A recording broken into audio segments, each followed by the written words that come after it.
O alto-falante, ele é um componente que transforma o sinal elétrico em som.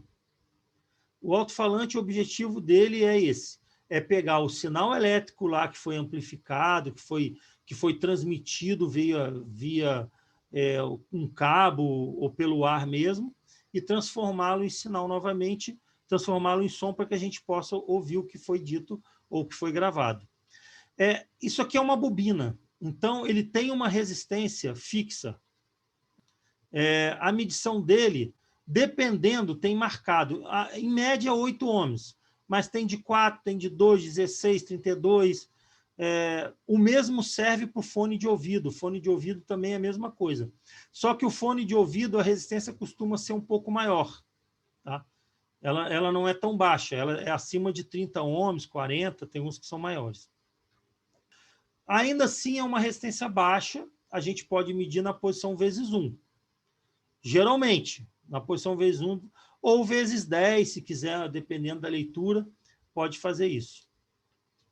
Então, pega aqui peguei aqui um alto-falante mini, pode ser feito com qualquer outro. Ele aqui está marcando em torno de 8 ohms, está aqui depois dos 5, está marcando uns 7,5 ou 8 ohms. Então, é mais ou menos esse o valor. Esse aqui é um pequeno alto-falantezinho, mas que funciona bem aí para a gente poder... Pegar um alto-falante grande ficaria mais complicado aqui para fazer a gravação. No multiteste digital, a mesma coisa. Ele vai ter que marcar aí a resistência interna dele. Coloquei na menor posição 7,9. Pode pegar um alto-falante grande, que não há problema nenhum, é a mesma coisa, mesmo procedimento. Qual o defeito que pode dar no alto-falante? Ele não medir nada. Se ele não medir nada, ele está aberto. E em alto-falantes maiores, ele pode dar um zumbido. Vai perceber que quando ele está funcionando, ele fica track, track, track. Tá? Aí ele não está totalmente danificado, ele chega a funcionar, a gente ouve o som, só que a bobina móvel dele, ele tem uma bobina móvel, ela está entrando em curto, ela está roçando no ímã. O que acontecia com aparelhos de som assim, mais antigos que usavam aquelas caixas grandes? O cliente ouvia o som, quando ele aumentava, queimava a saída.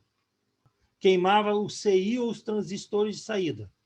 Aí, sempre que for fazer uma reparação num aparelho de som desse, pede para trazer as caixas junto, tem que olhar os alto-falantes. Porque muitas vezes o que queima a saída são os alto-falantes. Se o alto-falante já tiver muito corroído, aquela bobina, aquele papelão, às vezes com o tempo ele apodrece, traça, come o papelão, ele começa a dar curto. Então, o som conserta, troca a saída dos transistores de saída ou CI de saída, o cliente leva, liga lá no aparelho. Aí o que acontece? Vai usando, acaba queimando a saída de novo. Porque o cliente, depois que conserta, ele vai colocar mesmo para ver se ficou bom. Vai ouvir o som, vai colocar. Então, sempre a gente pede para olhar o alto-falante, para ver se o alto-falante ele está bom. Mede para ver se ele não está em curto.